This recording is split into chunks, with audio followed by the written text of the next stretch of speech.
Tips 451.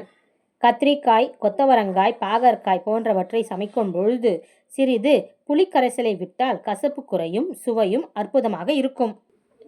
Tips 452. குளிர்காலத்தில் தினமும் copper கிளாஸில் தண்ணீர் குடிப்பதன் மூலம் இதய ஆரோக்கியத்தை மேம்படுத்தலாம், உடல் எடை குறைக்கலாம், காயங்களையும் விரைவாக சரி செய்ய உதவுகிறது. டிப்ஸ் 453. மட்டன் சுக்கா செய்யும் பொழுது மட்டன் உடன் உப்பு, மிளகாய்த்தூள், மஞ்சத்தூள், கறி மசாலா, இஞ்சி பூண்டு விழுது உடன் கடலெண்ணெய் சேர்த்து அரை மணி நேரம் ஊற வைத்து குக்கரில் 5 விசில் விட்டு இறக்கினால் சுவையான மட்டன் சுக்கா ரெடி. டிப்ஸ் 454.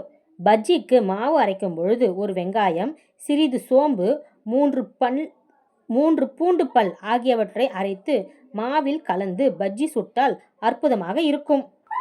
டிப்ஸ் 455. மீன் துண்டுகளை ஊற வைக்கும் பொழுது உப்பு, மஞ்சத்தூள், மிளகாய்த்தூள், கருவேப்பிலை உடன் 4 பூண்டு பற்களை தட்டி போட்டால் மீன் பொரிக்கும் பொழுது நல்ல வாசனையாகவும் சுவையாகவும் இருக்கும். டிப்ஸ் 456. பாதாம் பருப்பில் கொதிக்கும் நீரில் 2 நிமிடம் ஊற்றி வைத்து எடுத்தால் தோல் உரிக்க எளிதாக இருக்கும். டிப்ஸ் 457.